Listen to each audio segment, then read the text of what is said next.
The morning sun painted the sky orange and pink above New Eden Colony, and Lyra Moonwhisper stood in her garden, watching the light dance across alien flowers that grew nowhere else in human space, because she had brought the seeds from her elven homeworld hidden in a small pouch sewn into her traveling cloak 3 years ago, when she first arrived on this frontier planet. Her silver hair caught the morning breeze and moved like liquid starlight, while her pointed ears twitched at every small sound from the forest beyond the settlement, where strange creatures made their homes among trees that grew in spiral patterns reaching toward the double moon still visible in the brightening sky. Jake Sullivan, her human husband, emerged from their modest home carrying 2 cups of morning tea, and his brown hair was still messy from sleep, and his movements were slow and careful, like someone who had never known violence or danger in his entire life, which was exactly why Lyra had chosen him. From among all the humans in the colony, she had fled from the elven courts where every word was a weapon and every smile hid poison, and where her family expected her to marry for political advantage and strengthen ancient alliances that meant nothing to her heart, which yearned only for peace and simple happiness. Far from the endless games of power, Jake worked as a terraforming engineer, checking soil samples and atmospheric readings and adjusting the great machines that slowly transformed this world into something more suitable for the growing population of humans and other coalition races who sought new lives on the frontier, away from the crowded core worlds. A small chirp drew her attention to the greenhouse where Ember, her dragon companion, was hunting holographic butterflies that Jake had programmed to keep the little creature entertained, and the dragon was no bigger than a house cat, with emerald scales that shifted color in the light, and wings that seemed too delicate to carry even her small weight. The dragon had bonded with Lyra centuries ago when both were young by their species standards, and now Ember was the only family she truly claimed, besides the quiet human man who knew nothing of her real identity, as more than just a cultural exchange officer interested in studying human agricultural methods. Their life together followed simple patterns that brought her more joy than all the crystal palaces of her homeland ever had. And Jake would wake early to tend the atmospheric processors while she cultivated her garden and taught local children about elven botanical techniques, and in the evenings they would sit together watching the binary sunset, while Ember curled between them purring like a cat made of jewels and starlight. The other colonists accepted them as just another mixed couple among many in New Eden, where humans lived alongside Centauri traders and Rigelian miners, and even a few Vorthan merchants, though the reptilian people kept mostly to themselves in the market district, where the air was kept warmer and more humid to suit their biology. Lyra had learned to cook human food, and Jake had developed a taste for elven spice wine, and they had made friends with their neighbors, including old Mary, who ran the bakery, and Sam, the school teacher who always had dirt under his fingernails from his hobby garden, and the elderly couple next door who played strange music from Earth on antique instruments. 3 years of perfect ordinariness had washed away the constant vigilance she had lived with in the courts, where food tasters checked every meal and bodyguards shadowed every step, and where her mother reminded her daily that she was wasting her immortal life among mayfly races who would crumble to dust while she remained young. But Jake made her feel young in ways that had nothing to do with the span of years, and when he smiled at her over breakfast or took her hand during evening walks, she forgot that she had lived for centuries before his ancestors even reached for the stars, and she let herself believe in the simple fiction that they were just 2 people building a life together. The peace shattered when the emergency sirens began their wailing song across the colony, and the morning sky suddenly filled with shapes that did not belong there, and Lyra felt her heart freeze as she recognized the angular design of Kraken-class warships painted with the crimson banners of the Vorthan Empire. The colony defense grid should have triggered the moment unknown ships entered the system, but the protective energy dome that normally shimmered faintly overhead was conspicuously absent, and the orbital platforms that housed plasma cannons and missile batteries remained silent as the enemy fleet positioned itself above the helpless settlement. Evacuation protocols activated automatically, and colonists began rushing toward the underground shelters, while volunteer militia members ran to their posts knowing their small arms would be useless against military-grade threats, but determined to buy time for the civilians to reach safety. Jake set down his tea with steady hands that showed no tremor of fear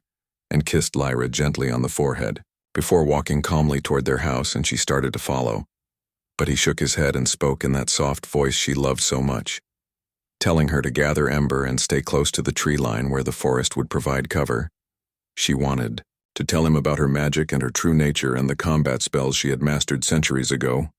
but something in his eyes stopped her, and she watched in confusion as her unremarkable human husband descended into their basement with purposeful steps like a man who had prepared for this exact moment. The Vorthon dropships descended like metal rain,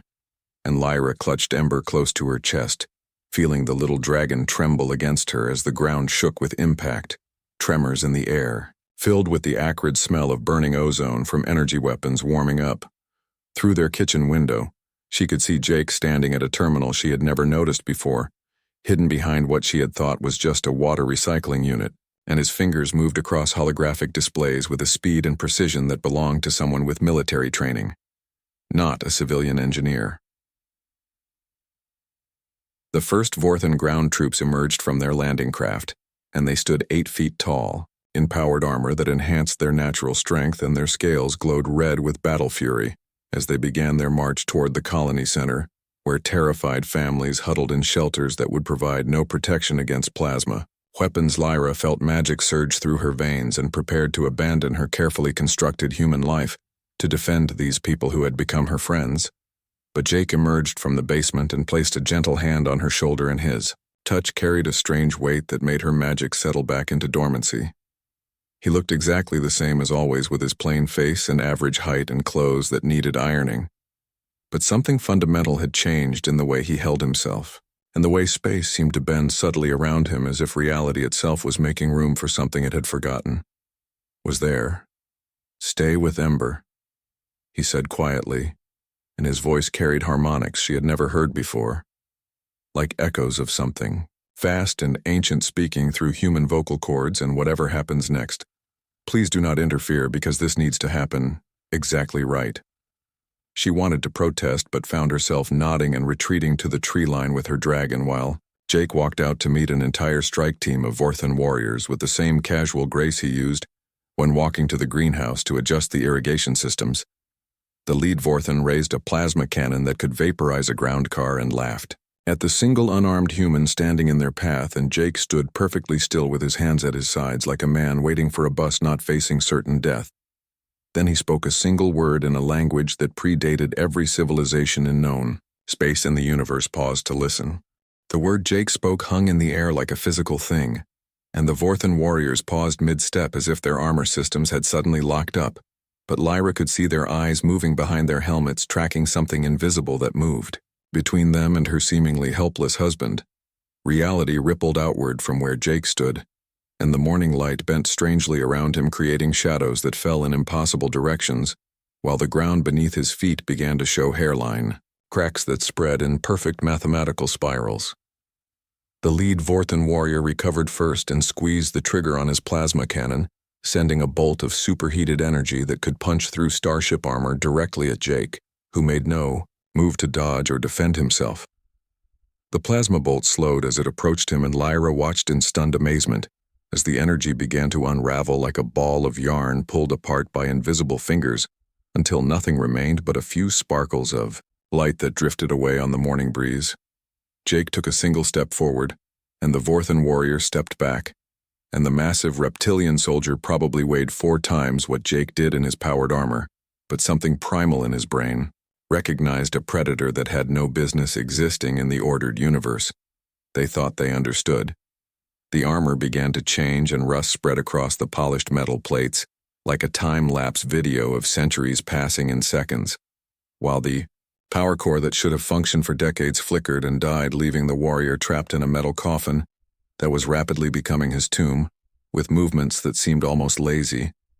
Jake walked through the Vorthon formation, and wherever he passed, their equipment failed in spectacular ways as plasma weapons aged into uselessness, and armor crumbled, and even their communication implants turned to powder, leaving them deaf to their commanders screaming orders from Orbit 1 warrior managed to draw a monomolecular blade and swing it at Jake in a perfect arc that should have separated his head from his shoulders. But the blade passed through empty air as Jake was simply somewhere else, without seeming to move at all. The warrior found himself looking down at his own hand, which no longer held a weapon, but instead clutched a flower that had not existed a moment before. And as he stared at it in confusion, his armor began to sprout similar blooms until he stood wrapped in a garden that drew its sustenance from the metal itself, from her hiding spot at the forest edge. Lyra felt her ancient elven senses screaming warnings about the sheer wrongness of what she was witnessing, and even Ember had gone completely still in her arms as both creatures recognized something that violated the natural order they thought they knew. More dropships were landing across the colony, and Jake moved between them like a ghost, leaving disabled warriors and transformed equipment in his wake while never once raising a hand in violence or showing any emotion beyond mild disappointment at the interruption to his morning routine. The suppression technology wrapped around him began to fail, and Lyra caught glimpses of what lay beneath the careful disguise he had worn for who knew how long, and what she saw made her 1,100 years of life seem like a single heartbeat in comparison. Layer after layer of holographic camouflage and biodampeners peeled away, revealing not the enhanced muscles or cybernetic implants she might have expected, but something far more disturbing in its implications. And Jake looked exactly the same yet completely different, like seeing a mountain from a new angle, and realizing it was actually part of something infinitely larger. His brown eyes held depths that swallowed light, and in those depths she saw the birth and death of stars playing out in accelerated time, while his skin showed patterns that might have been scars or might have been star charts drawn by a civilization that had mapped the universe before her. People discovered fire. A Vorthan commander in distinctive gold armor emerged from the largest dropship, flanked by honor guards carrying weapons that hummed with barely contained antimatter, and he surveyed the field of disabled warriors with rage burning in his reptilian eyes. "You dare attack the Empire forces," he roared in accented coalition standard, and his voice carried the authority of someone used to entire worlds bowing before him. "And we will burn this pathetic colony to glass and salt the earth with radiation that will poison it for millennia." Jake tilted his head like someone trying to remember where they had left their keys and when. He spoke, his voice carried no threat or anger, just a tired sort of recognition, like meeting an old problem in new clothing. "You were going to do that anyway," he said conversationally, "and the bioweapon in your flagship would have spread to every world in this sector within 6 months, killing approximately 14 trillion sentient beings. And that level of genocide tends to attract our attention, even when we would prefer to remain uninvolved." The commander raised his antimatter rifle, but Jake was already moving, and not with superhuman speed, but with an economy of motion that spoke of perfect understanding of where everything was and where it would be, and the rifle simply was not where the commander aimed it anymore. Instead, the weapon appeared in Jake's hands, and he examined it with professional interest, before making a small adjustment that caused it to fold in on itself until nothing remained but a small cube of impossibly dense metal that he dropped into his pocket. "Like loose change, your empire has existed for 300 years. Jake continued in that same conversational tone, "and in that time you have conquered 30 systems and enslaved 16 species. And normally we would let that play out because growth through conflict is one of the paths younger races can take."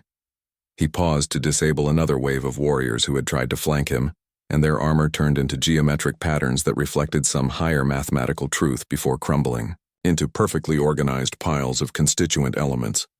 "But the bioweapon changes things," Jake said, and his voice carried genuine regret now, "because we spent considerable effort ensuring all coalition races share certain genetic markers that promote cooperation and peaceful coexistence, and your weapon targets those specific sequences."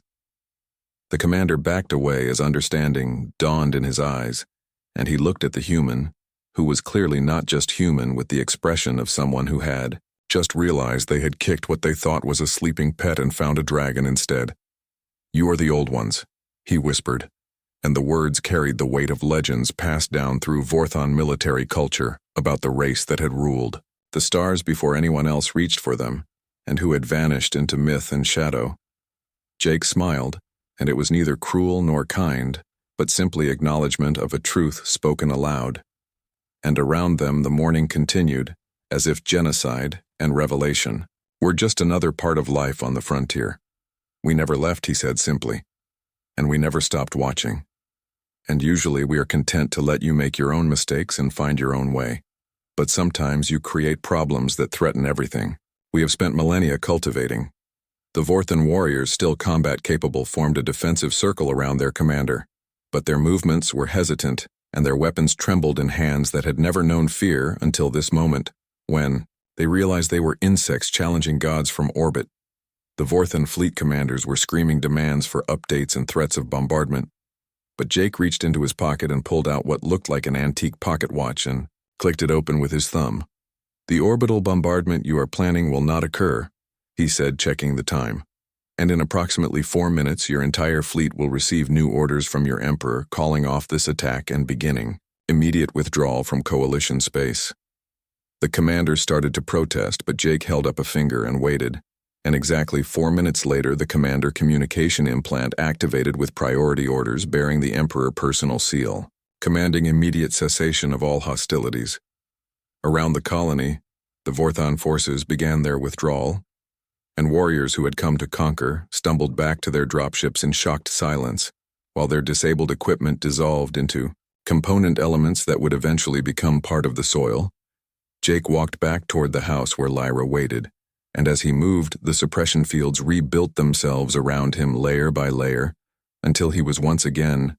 just a slightly rumpled, terraforming engineer with dirt under his fingernails and a mild expression. But Lyra had seen beneath the mask now,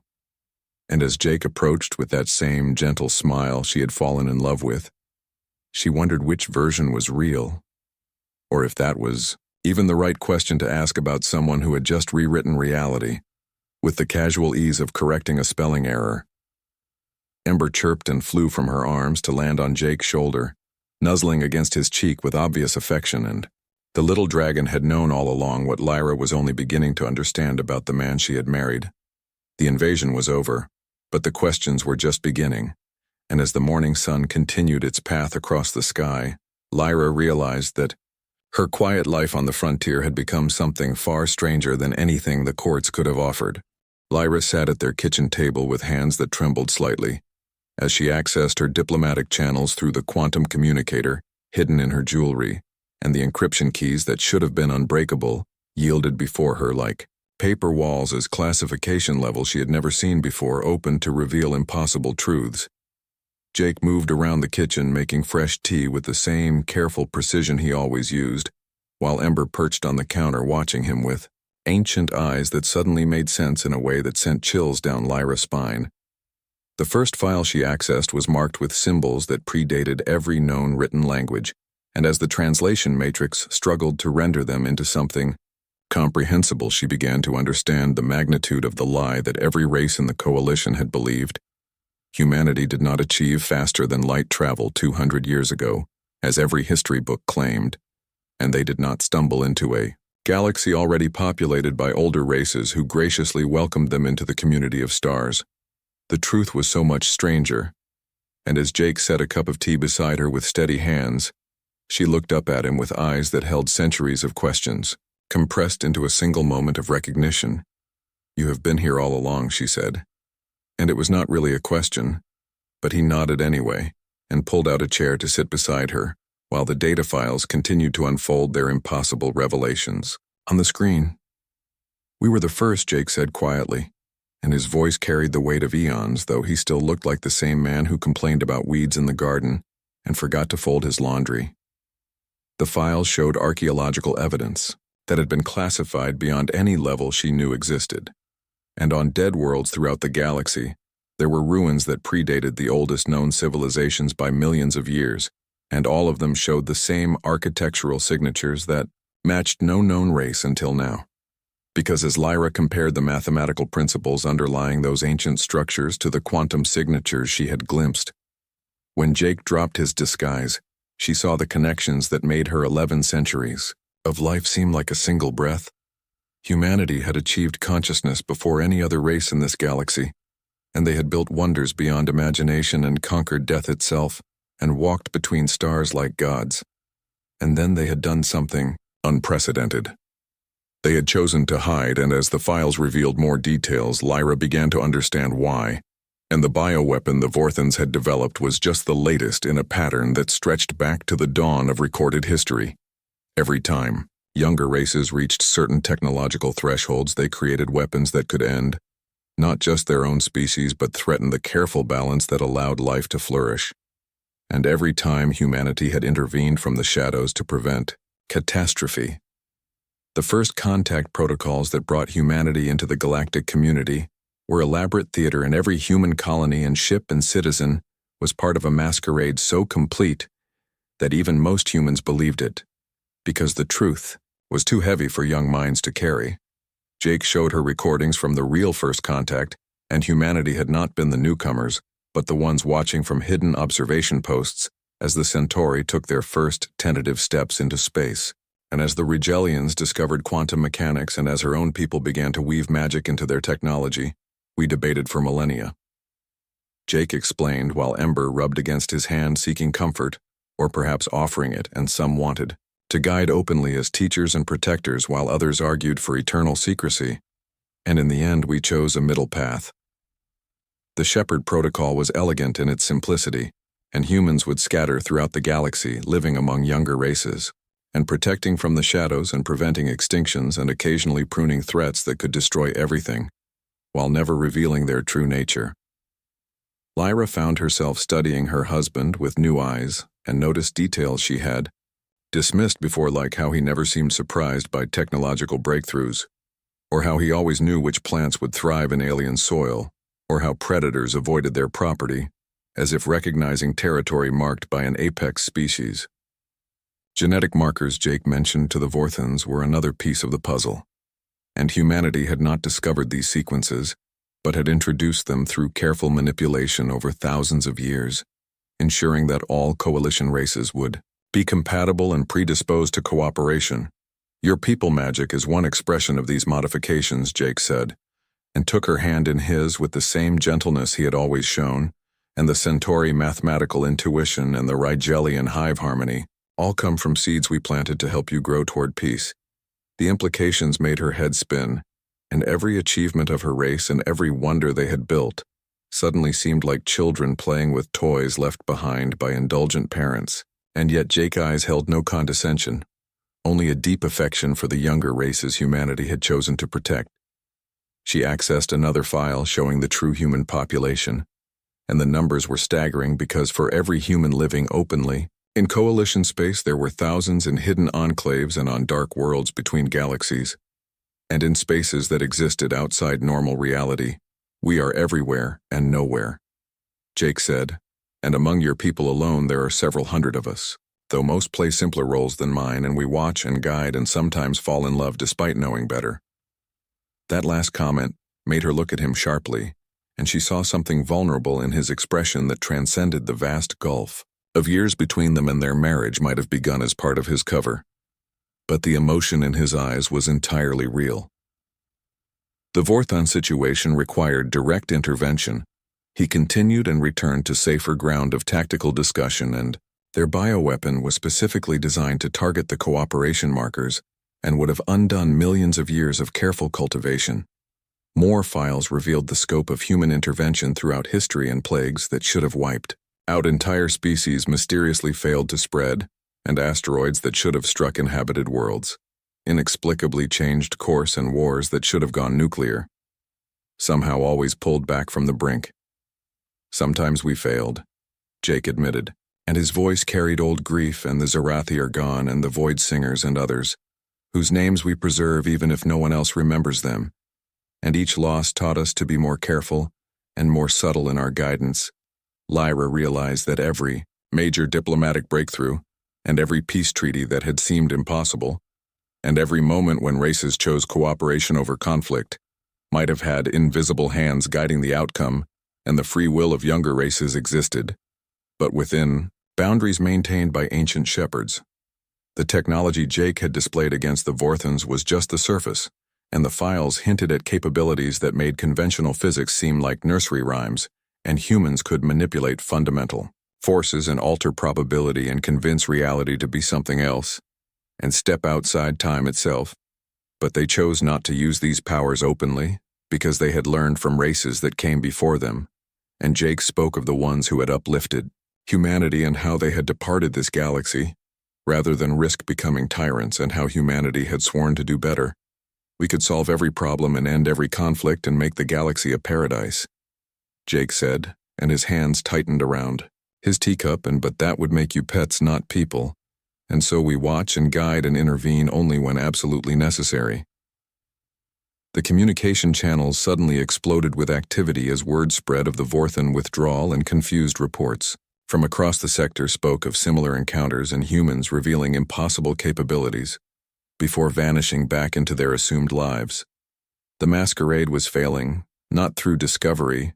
but through necessity, and too many threats were emerging at once, and too many weapons that could end everything, and humanity was being forced to choose between secrecy and protecting the children they had spent so long nurturing.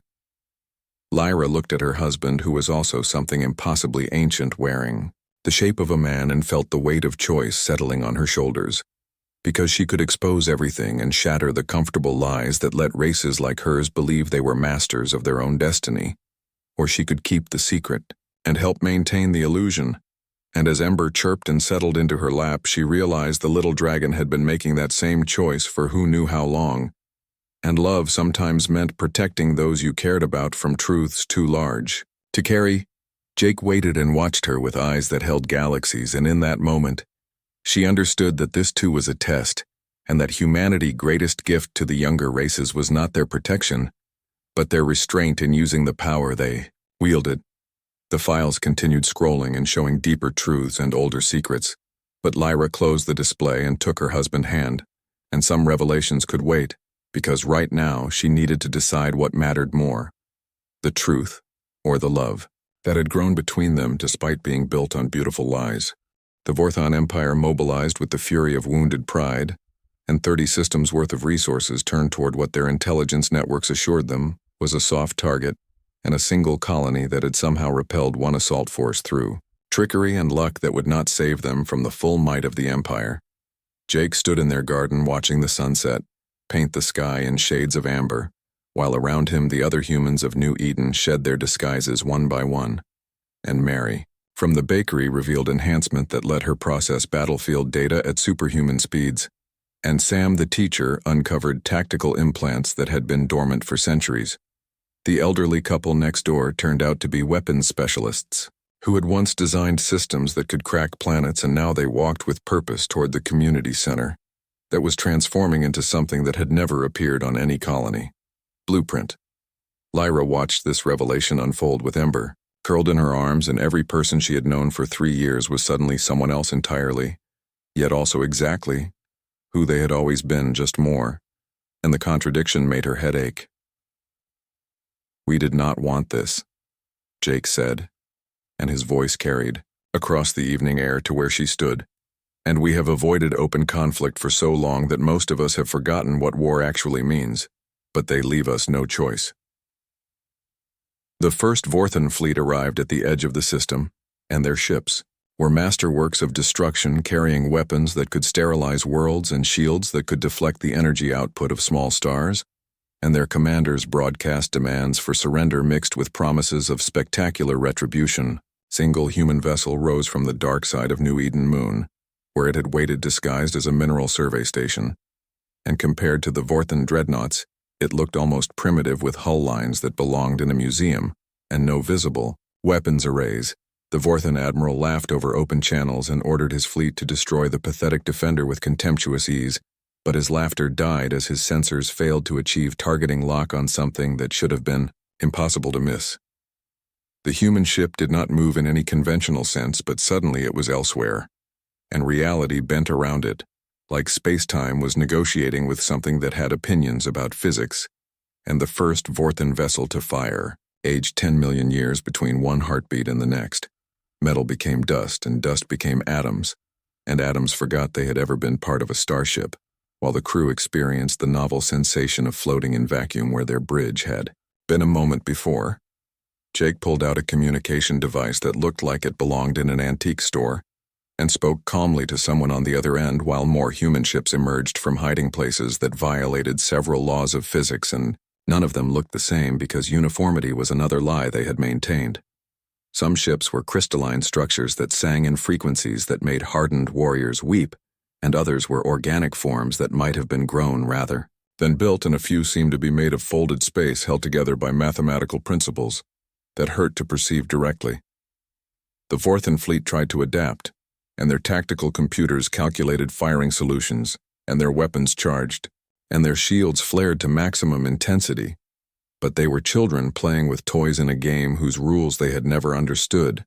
One human vessel convinced a dreadnought that it would rather be a garden, and within minutes the kilometer-long warship was sprouting forests from every deck, while its crew found themselves tending flowers they could not remember planting.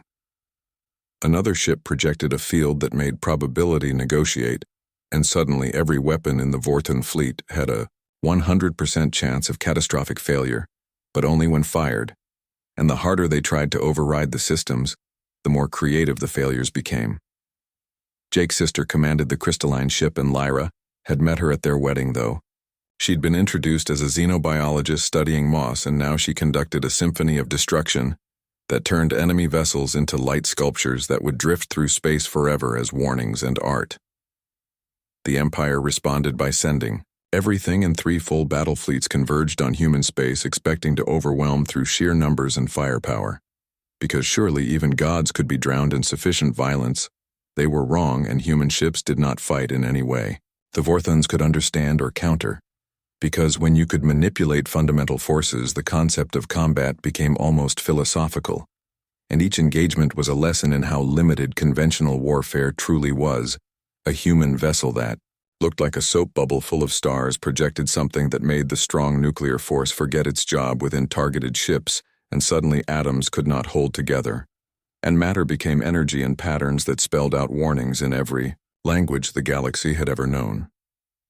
The Vorthans tried to adapt, and their scientists worked frantically to understand weapons that operated on principles their physics said were impossible, and their generals drew up battle plans that became obsolete before they could be implemented because humans did not occupy the same relationship with causality. Jake coordinated from New Eden, and his true nature became clearer with each passing hour as he issued orders to ships scattered across the galaxy in languages that predated speech, and his humanity was just the latest mask worn by something that had witnessed the birth of stars. The war spread across 30 systems, but it was not really a war because that would imply both sides had comparable chances, and instead, it was a demonstration of why humanity had chosen to hide, and why younger races should be grateful for that mercy. On the Vorthan homeworld, their emperor watched his mighty fleets become object lessons in humility, and his advisors brought reports that made less sense with each telling, and ships that vanished into Klein bottles, and others that became philosophical arguments about the nature of existence. Some human vessels did not destroy, but transformed, and a Vorthan colony ship found itself repurposed into a generation vessel heading for a distant galaxy, with its crew convinced this had always been their mission, and their weapons converted into terraforming equipment. The bioweapon that had started everything was neutralized in ways that made the Empire best scientists weep, and the carefully engineered viruses were convinced to become beneficial symbiotes that would improve health rather than destroy it, and the production facilities transformed into medical centers. Lyra helped coordinate refugee efforts as Vorthan civilians fled the chaos, and she worked alongside humans who had been her neighbors and were now revealed as ancient beings, playing elaborate roles, and the contradiction of their genuine kindness and incomprehensible power made her question everything. The Empire military machine ground to a halt, not through destruction, but through selective intervention, and supply lines found themselves rerouted to deliver humanitarian aid, and weapons factories retooled themselves to produce agricultural equipment, and military academies became centers for philosophical debate. Jake showed her recordings from human observation posts, and they had been watching and documenting every species rise and fall, and maintaining careful records of achievements and failures, and celebrating discoveries and mourning extinctions with the patience of gardeners tending an infinite forest. The Vorthan resistance lasted 6 days and might have continued longer, but humanity demonstrated capabilities that transcended warfare entirely, and on the 7th day, every electronic system in the Empire displayed the same message in perfect Vorthan script: "We are the shepherds and you are the flock." And this ends now. The Emperor abdication was broadcast live, and his replacement was chosen by a process that looked like democracy, but had been carefully guided by probability manipulations and social engineering that would ensure a peaceful transition. And the new leadership immediately sued for peace. Human ships began to withdraw and fade back into hiding, and the impossible vessels became sensor ghosts, and then nothing at all, and within hours, it was as if they had never existed, except for the transformed Vorthon equipment that would never function as weapons again. Jake stood in their garden again and watched new stars appear in the evening sky, and they were not stars but human vessels returning to hidden bases between galaxies and in pocket dimensions and in spaces that existed outside normal reality. The war was over. But the secret was out, and across the coalition races struggled to process the revelation that their protectors and guides had been among them all along and that free will existed within boundaries maintained by benevolent ancients.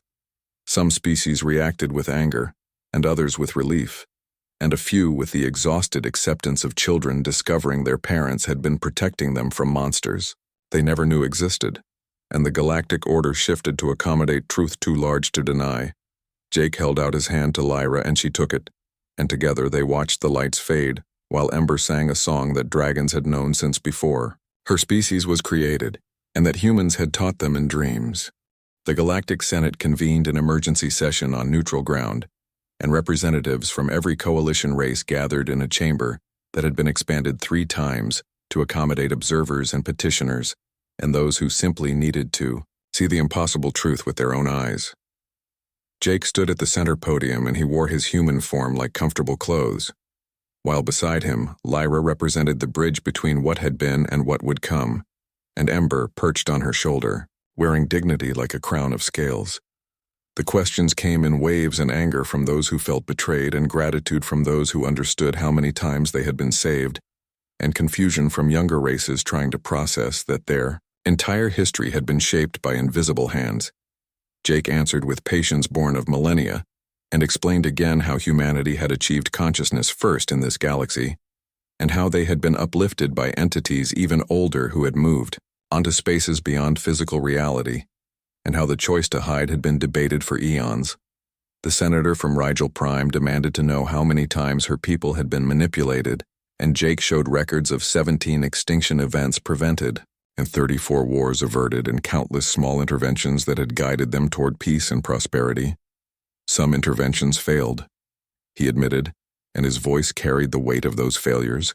and we could not save the Zarathi from themselves. And the Void Singers chose oblivion over our help,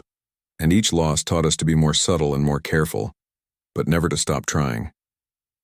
The Centauri delegation asked about technological suppression and whether humanity had held them back, and Jake smiled sadly and showed them inventions they had discovered independently that could have ended their civilization, and how humans had quietly ensured those discoveries were lost or forgotten. You call it suppression, but we called it parenting, and children should not play with antimatter before they understand empathy,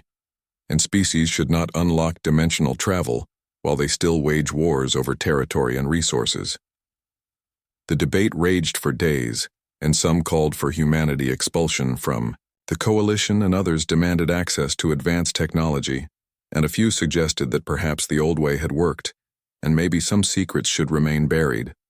Lyra spoke on the 3rd day, and her words carried the authority of someone who had lived both sides of the truth, and she talked about her marriage to Jake and how love had grown from deception, and how trust could exist even when built on necessary lies.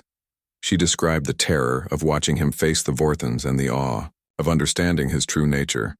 and the quiet joy of seeing him return to making tea in their kitchen as if reshaping reality was just another daily chore. The younger races struggle with the revelation, she said, but consider the alternative, where humanity ruled openly as gods and where every achievement was handed down rather than earned, and where growth came from commands rather than choice. The Vorthon representative stood, and the Empire had sent their greatest philosopher, rather than a military leader, and she spoke of humility, learned through defeat and wisdom gained through transformation, and how her people, weapons, had become tools of creation. We were children with nuclear weapons, she said, and humanity took them, away not through force but by showing us better toys to play with.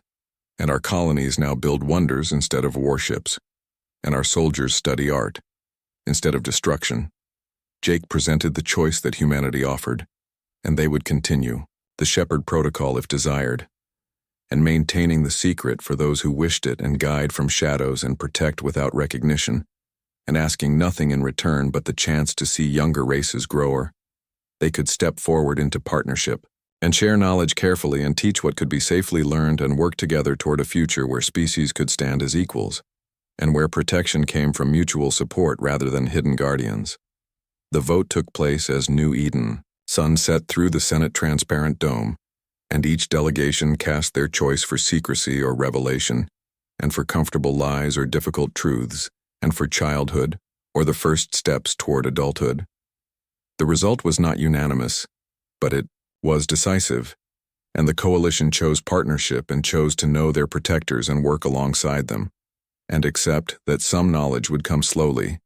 and that wisdom could not be downloaded. Like data, humanity revealed selected outposts, and showed cities that existed in folded space and introduced teachers who had waited centuries for permission to share their knowledge, and demonstrated technologies that would take generations to understand, but could transform civilization. The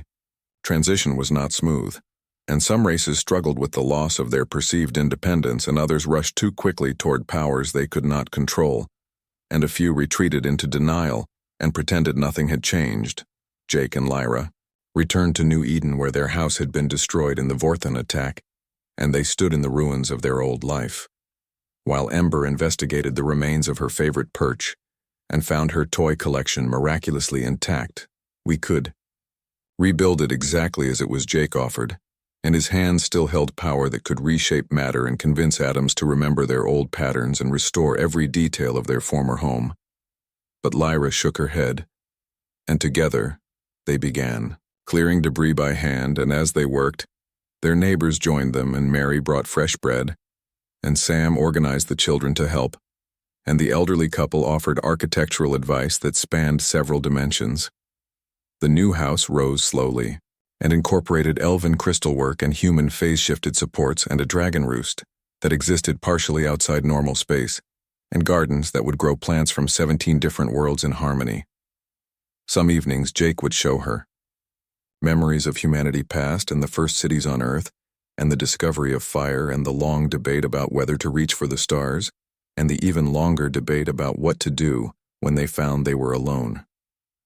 Other nights Lyra would share elven poetry and the songs her people sang before humans revealed the genetic gifts that let them touch magic.